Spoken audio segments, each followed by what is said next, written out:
Well, now the community furious about plans to expand a quarry. Families say it's environmental vandalism and they fear potential health risks. We decided to investigate. We're all concerned. We're really a bit shocked and horrified. We do everything we can to keep our children safe, but it just seems like an absolutely crazy idea. The landscape will be destroyed. It will be unrecognisable. Environmental vandalism or plans for greater charity. In this stoush over one of Victoria's prettiest postcodes, it depends what side you're on. For more than 50 years, the Ross Trust, named after founder Roy Ross, has run the Hillview Quarry on the Mornington Peninsula. What makes this different from most mines is that the money raised largely goes to needy causes, with $127 million handed out over the years to social and environmental groups. They give about $4 million a year. All of the causes are great causes. We have no dispute about that. But the Trust's latest proposal has raised eyebrows, applying to add to their operations by opening another disused quarry at the bottom of this valley. Mark Fansett from local community group Save Arthur's Seat.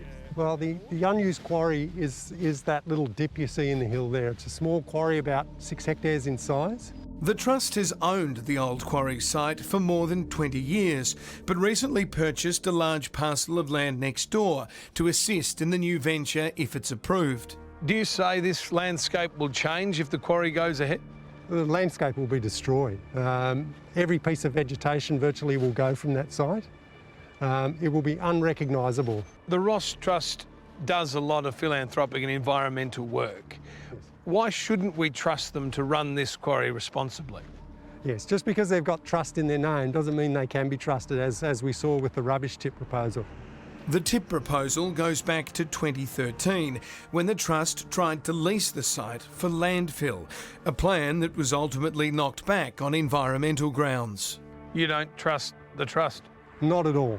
They can either be an environmental charity or they can be a mining company. They can't be both. The existing and proposed quarries mine for granite, a process that can kick up silica particles in the air. The risks from silica alone are immense. Local paediatrician Dr. David Bannister. Children are particularly vulnerable because they breathe faster, they're lower to the ground, they have immune systems that can't quite excrete and get rid of a lot of these irritants and things. Dr. Bannister has worked on the peninsula for more than 40 years. He's also helped pen a letter signed by 120 medical professionals in opposition to the new mine. His main concern that the site lies close to a primary school. There was a study, for instance, in South Africa where they looked at a school 5 kilometres away and showed the amount of particles and dust in the classrooms. So in that example, the mine was 5 kilometres from a school. How far are we talking here? 800 metres. Parents at the Red Hill Primary School, like Stacey and Emma, are understandably concerned.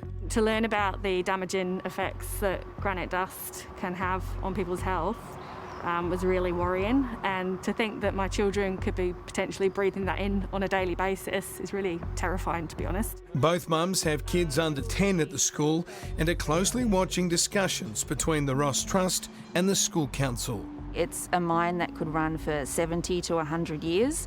So that's 70 to 100 years of air pollution, noise pollution, traffic pollution in an area that just it shouldn't be available to. And that's why it's just a simply crazy idea. Signs opposing the new mine are everywhere on the peninsula, with campaign badges and bumper stickers sold in local shops. The kids need to be as safe as possible, and we just don't want that to go ahead. The Ross Trust wouldn't go on camera, but highlighted some of their recent grants, giving $150,000 to Indigenous early education and $500,000 to a conservation ecology centre in Western Victoria in 2020. But as our investigations continued, we uncovered some surprising information about how the Ross Trust acquired the land next to the disused quarry. Jo Hardham and her husband sold the land to the Trust, but for the first time, Jo is speaking out about that process. How long did you live across the road here? Nearly 50 years. We bought the property in the late 60s, early 70s, and we've lived there all that time. Jo and her husband had previously fought the Ross Trust over the proposed landfill plan. From that experience with the tip, it left you sort of with questions about their motives as an organisation? Absolutely, absolutely. If they wanted to do that, what other awful things would they do? Last year, Jo's husband developed dementia and the pair decided to sell, quickly receiving an offer. It was made by Kelly Stewart and/or nominee. So the name on the offer was Kelly Stewart. Kelly Robert Stewart. But when settlement came, Kelly Stewart produced the real purchaser. On the Monday that I received the settlement details from my solicitor, and it nominated the Ross Trust as the purchaser. I was gutted. I rang my solicitor. I said, I can't sell to these people. But it was too late. There's no going back. Unless you want to go to court. And at my age, I'm really too old to go to court. But at 88 years young, Jo won't be stopped from using her voice, with a decision on the mine still months away. Jo, it seems, though you're no longer the owner, this land is still clearly on your heart. This is very much in my heart. It was my home for so long. And to think that it's going to be destroyed is unimaginable. It's unimaginable. The Ross Trust told us it's acted appropriately at all times and that no decision has been made on the size or lifespan of the proposed site.